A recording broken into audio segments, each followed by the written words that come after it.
There's something about fall that feels like hitting reset.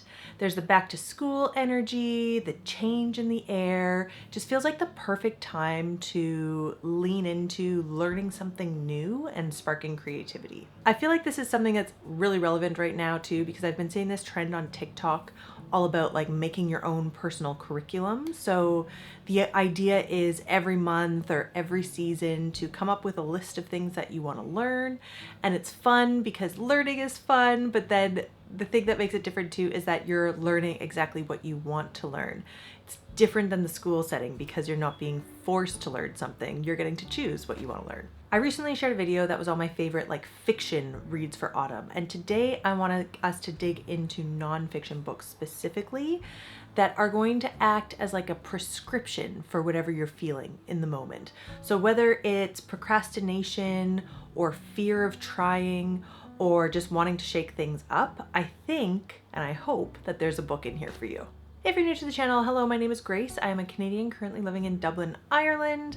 I like to make videos that are, cozy home videos. I live in a very small apartment, so there's a lot of relatable content. And obviously, I also really like to talk about books. I try to live a creative life. I'm not a painter or a drawer. I used to write, but now I don't really write anymore. My main creative output is videos, so creating YouTube videos, and then also my line of work, I'm a social media manager, so I create a lot of stuff that way. But I also really just like the idea of living creatively in general. Creating can mean trying a new recipe or playing a new sport or a new activity. It's this choice to say yes to inspiration and try something new. So I've picked 5 books that I keep coming back to again and again. Without further ado, let's get into it. The first book I'm going to mention is only a short book, and it is called The War of Art by Steven Pressfield. Read this book if you're often stuck, a perfectionist, procrastinating, always waiting for inspiration, or if you just need tough love. It's about resistance and this idea of turning pro, turning your creativity pro and just pushing through all of your inner blocks. I feel like we can care about what Steven Pressfield talks about because he struggled for years as a novelist and a screenwriter before he actually broke through. And he definitely knows how crippling resistance can be. Okay, so the main theme of this book and his big idea is resistance. Resistance is like the inner force that we all have that shows up as fear, procrastination, or self-doubt. It's the thing that's stopping us from doing the stuff that we really want to do. His whole thing is that resistance is the invisible force that stops us from being able to do the work, and the only way to get through it is to just show up and do the work anyways. I know, it sounds simple and straightforward, but it is one of those things, whenever you actually are reading it and thinking about it, it's sort of like a aha moment, and it can just help you shift your perspective in creativity, as instead of being this thing where it's like, oh, the circumstances have to be absolutely perfect. If it's not perfect, I'm not going to do it, to a state that I want to do this. No matter what's happening at the moment, I'm going to do it and I'm going to make sure that it gets done. So here's some examples of resistance. Opening Instagram and scrolling instead of starting your painting. Spending weeks researching your novel or maybe for your video before you ever write a single page. Telling yourself you're not ready until you take one more course. He says that the most important thing about art is to work. Nothing else matters except sitting down every day and trying. Whenever I read this for the first time, I found it really, really helpful because I think I was trying to create video content at the time, and it would be one of those things. I would always be feeling different feelings of resistance. The lighting's not right. My hair doesn't look very good.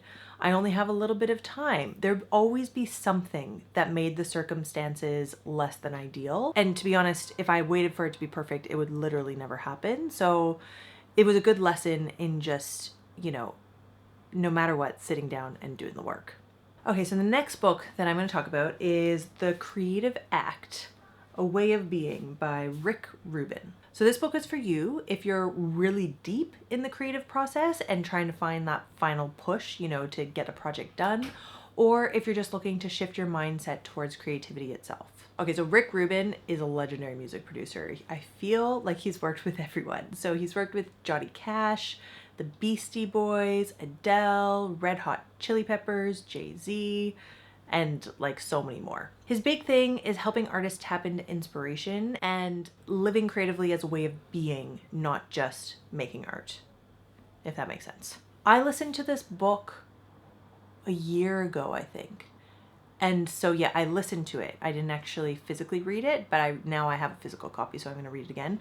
But when I listened to it, at first I was kind of like, I wonder where this guy's going. And then I got super into it and I found it so insightful, so inspiring. And again, some of the big themes that are in the book is that like creativity is not just an output, but an actual way of being. Observing, experimenting, embracing imperfection. Like this is all of the ways that you can live creatively. He also talks a lot about focusing on process and awareness, not just imperfection, not getting distracted by imperfection. And he also talks a lot about trusting your intuition and creating what you love regardless of the outcome. Even though he'll talk about some of the same things that Steven Pressfield talked about, the way that he goes about doing it is very different. His is a lot more, I feel like it's a lot more spiritual, but Steven Pressfield does talk about creativity as a bit of an act of like spirituality as well. But Pressfield is so adamant about sitting down and doing the work. Rubin is as well, but he's a little more gentle about the process. One of the big ideas in the book is that creativity isn't about talent, it's about tuning in. And I think that's really interesting because you can even look at some of like think about some of the most famous musicians in the world, and talent-wise, they might not have nearly as much raw talent as, someone else that you even know. But there's something about these artists. They have this amazing way of tuning in and listening to their intuition. And I think like Rick Rubin is kind of arguing that that's like the secret sauce, like that's the way to really do it. So he says that like anyone can live creatively if they learn to listen, look, and just make space for the creativity to flow. Some examples of how you can do this.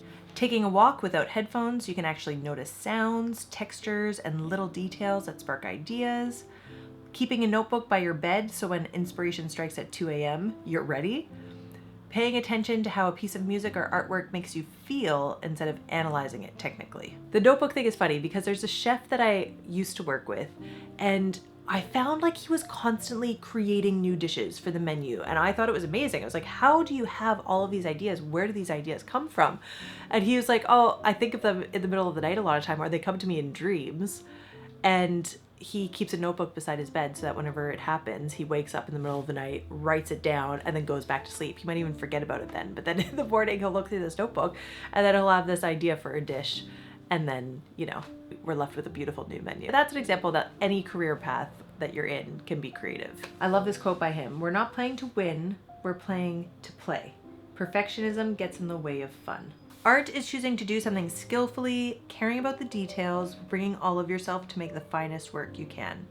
It is beyond ego, vanity, self-glorification, and need for approval.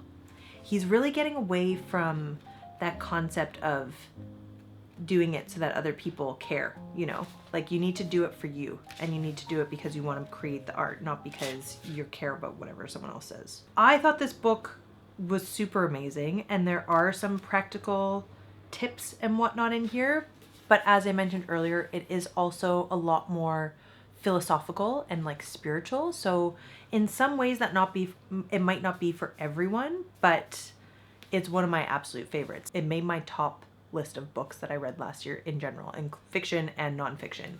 I thought it was really, really good. So yeah, let me know if you've read it before and what you thought, or if you've heard of Rick Rubin.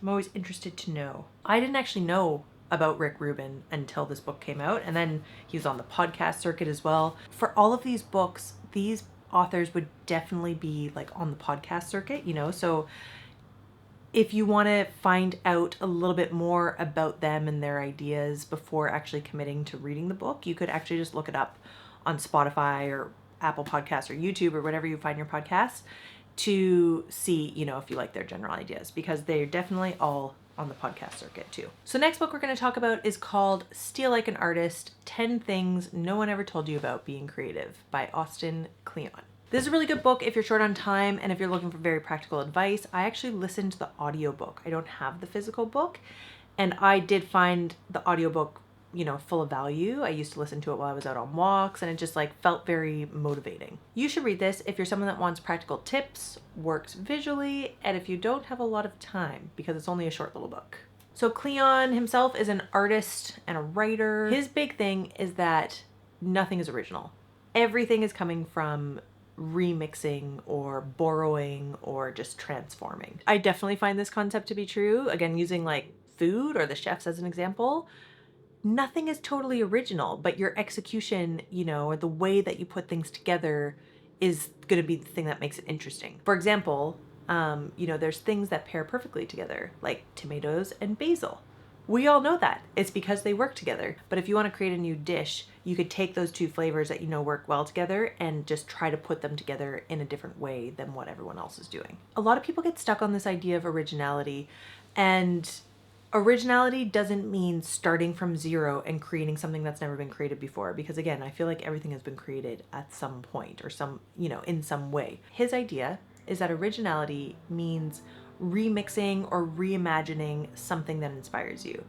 In the book, actually, he uses the example of Kobe Bryant and how Kobe Bryant said that none of his moves were original. He was copying, all of these great basketball moves from all of these amazing basketball players, but he had to adapt them to his frame because he was a lot smaller than these other basketball players. So if he was copying a move from this one guy, like Magic Johnson or something, he wouldn't be pulling off the move in the same way. He would have to do a variation of it and adapt it so that Kobe Bryant could do it. When you're taking an idea and doing it yourself, you're the person that's going to make it different, if that makes sense. Some examples of how you could apply this practically would be, photographers looking at painters for inspiration instead of other photographers. A musician maybe blending two genres that they love, like jazz and hip hop, to create, something new. Another thing that you could do, or that anyone could do, is create a mood board, maybe a Pinterest board of quotes, visuals, styles, and then try to pull out the patterns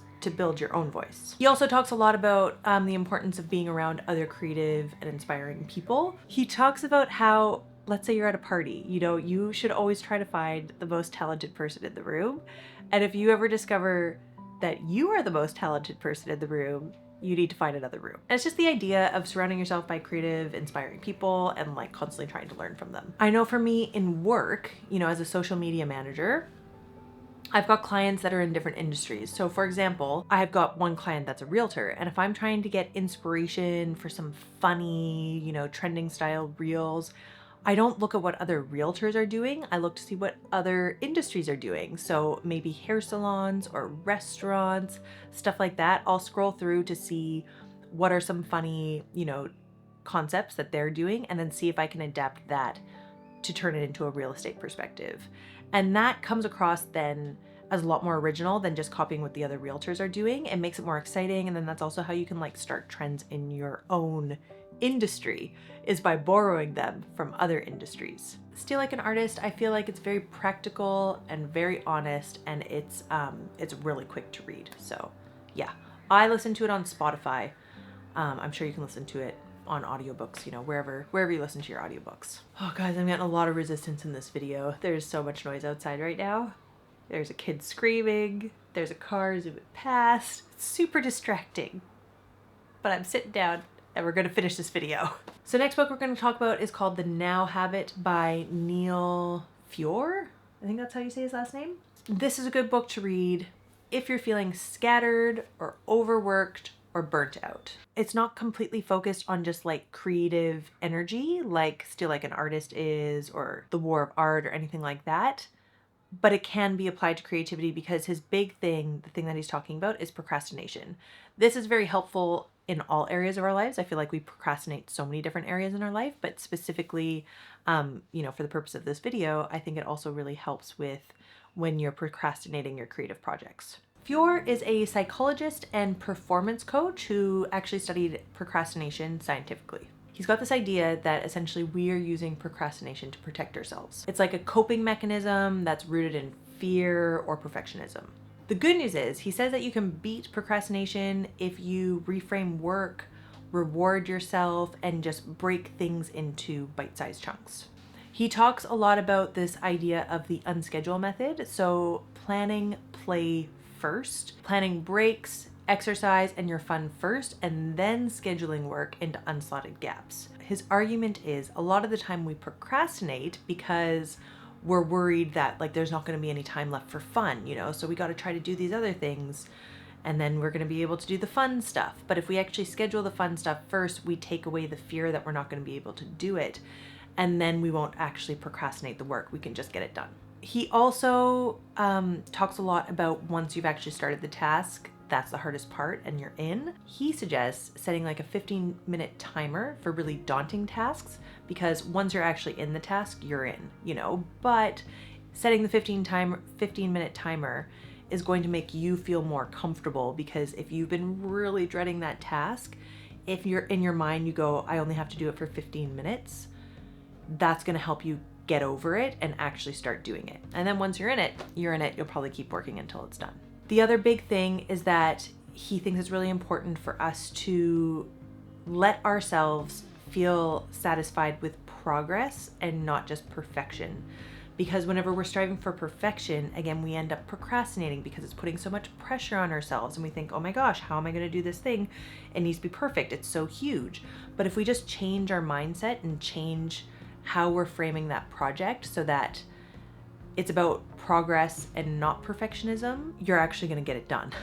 Essentially, his thing is that like procrastination is stealing so much time from us. So if we've got this big task, and again, let's use this idea that, you know, you don't want to do the task because you're too daunted by it, it's too scary, but then also you're worried that it's stealing your time and your energy from the fun things that you want to do.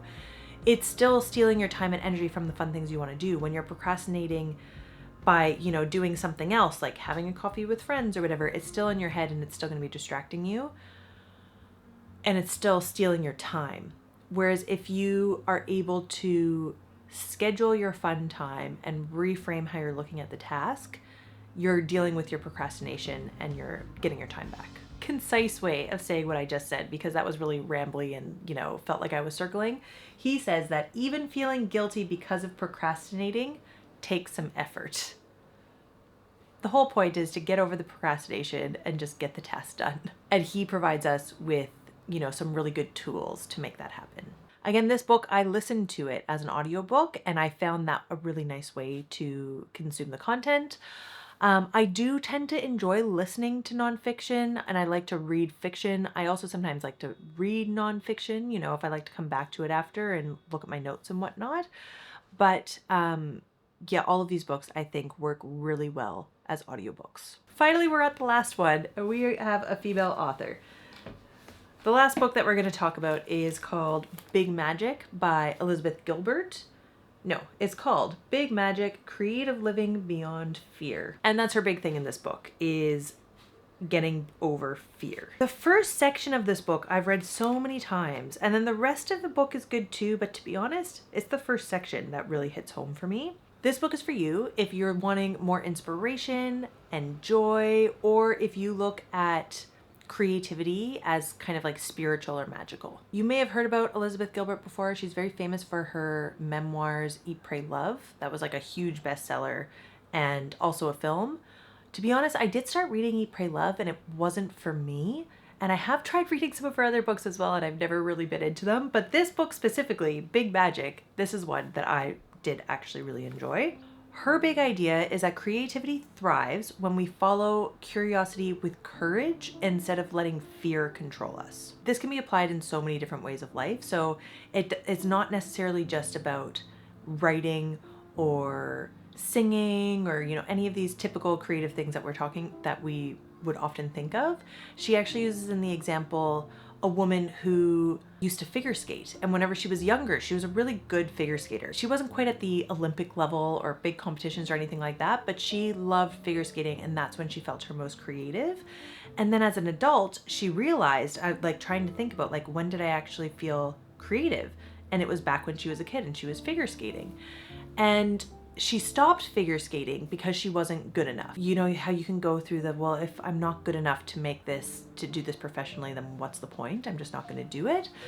But fact of the matter is, she actually really loves figure skating. So as an adult, she goes back to figure skating, and I think she ends up figure skating once a week or a couple times a week or whatever. And the point of the story isn't that like, oh, she got picked up and she went to the Olympics. No, the point of the story is that she was making time for herself and getting over the fear of looking silly, and just got out there, got back out on the ice and embraced her creativity and did something that she loved doing.